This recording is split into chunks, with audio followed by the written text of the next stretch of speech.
토지 투자의 단계별 지가상승 법칙. 토지사랑TV 채널에서 분석해봅니다. 개발되기 전에 토지를 보통 미성숙지, 개발된 후에 토지를 성숙지라고 정의하면 미성숙지에서 성숙지가 되기까지 다음의 단계를 거치게 됩니다. 일반적으로 지가 3승 법칙 발표 착공과 완공의 단계를 거칩니다.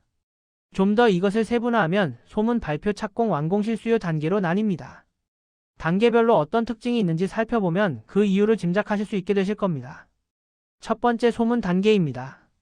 어느 마을의 홍길동 씨는 조상 대대로 물려받은 땅에서 농사를 짓고 있었습니다. 어느 날 서울 사람이 고급 승용차를 몰고 와 땅을 산다고 시세를 알아본 뒤 홍길동 씨의 땅을 사려고 접근합니다. 여기 땅값이 평당 5,000원인데 1만 원을 줄 테니 땅을 팔라고 하지요. 조상님이 물려주신 땅이기에 홍길동 씨는 팔지 않았지만 마을 사람 몇몇은 벌써 서울 사람에게 땅을 판 상태.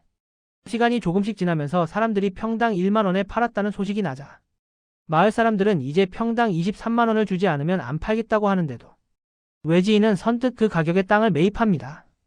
이렇게 땅값이 조금씩 오르기 시작합니다. 과거 강남 개발부터 시작해 현재 신도시 개발까지 정보를 먼저 접할 수 있는 높은 사람들은 이렇게 땅을 사 모았습니다. 그래서 고위공직자 청문회를 보면 땅으로 수십 수백 배를 번 사람들이 있는 것이지요. 일반인들이 이런 투자를 할 수는 없습니다. 이런 정보는 일반 토지 투자가 알기가 매우 힘들기 때문입니다. 두 번째 개발계획 발표 단계입니다. 매스컴을 통해 슬슬 신도시 개발계획이 발표됩니다. 개발기간은 언제까지이며 얼마의 재정을 투입해 어떻게 만들겠다라는 장밋빛 청사진이 발표되지요. 이 소식을 접한 홍길동 씨는 왜 외지인들이 비싸게라도 땅을 샀는지 비로소 깨닫게 됩니다. 마을 주민들도 이제는 더 이상 땅을 팔지 않겠노라고 마음먹습니다. 매스컴을 보고 여러 개발업자와 토지 투자자들이 하나 둘씩 더 찾아옵니다.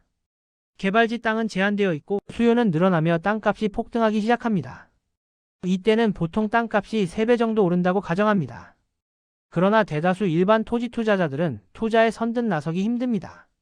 왜냐, 개발 현장에 가보면 아직 공사도 착공 전이라 허벌판이고 땅값은 이미 예전보다는 꽤 올랐기 때문에 아무것도 없는데 언제 공사해서 언제 생겨? 라는 생각을 합니다. 세 번째 착공 단계입니다.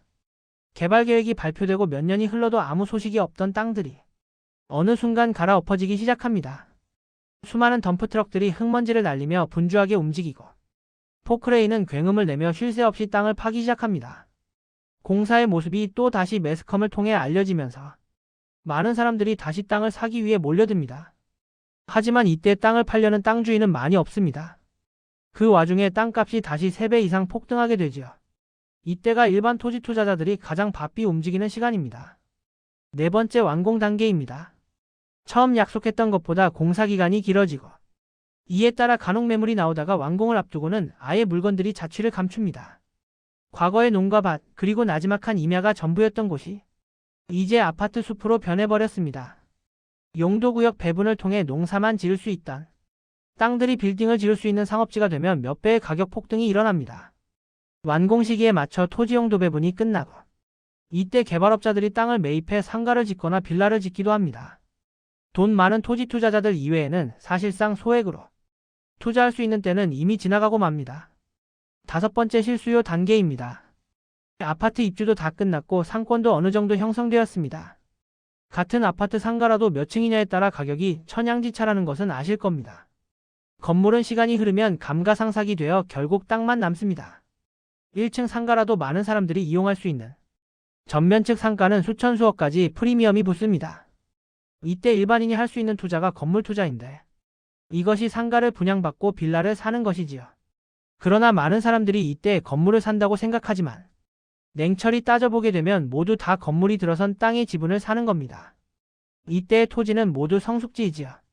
즉 앞으로 약간의 지가 상승은 기대할 수 있겠지만 초기 투자처럼 몇 배 몇십 배의 수익을 기대할 수 있는 때는 아닙니다. 토지 투자를 하는 모든 사람은 위 단계 중 어떤 한 단계에서 투자를 하게 됩니다. 소문 단계가 무조건 좋고 실수요 단계가 무조건 나쁘다는 흑백 논리는 아닙니다. 소문 단계는 말 그대로 소문으로 끝나버릴 수도 있습니다. 땅을 샀다고 좋아했지만 결국 개발 계획이 무산되어 소문으로만 끝난 경우도 부지기수이기 때문입니다. 실수요 단계는 모든 개발이 이루어져 안정적인 투자는 가능할 수 있겠지만 토지 투자만 놓고 보면 초창기 때의 큰 수익을 얻기란 쉽지 않습니다. 이 때문에 많은 투자자들이 고민을 하지요. 어느 시점에 투자를 해야 좋을까 라면서요. 하지만 개발지를 연구하고 현장에서 토지를 거래해 본 입장에서 말씀드리자면 착공 전 개발계획 발표 단계가 토지 투자의 최적의 타이밍이라고 할 수 있을 것입니다.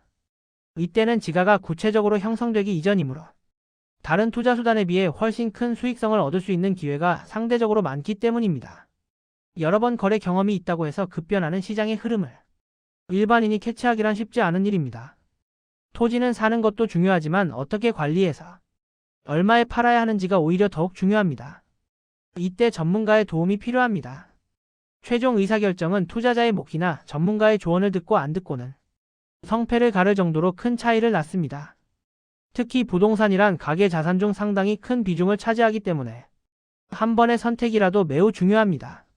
위에서 살펴본 지가 형성의 단계를 깨우쳤다면 내가 투자하려는 토지가 어느 단계에 와 있는지부터 살펴보시기 바랍니다.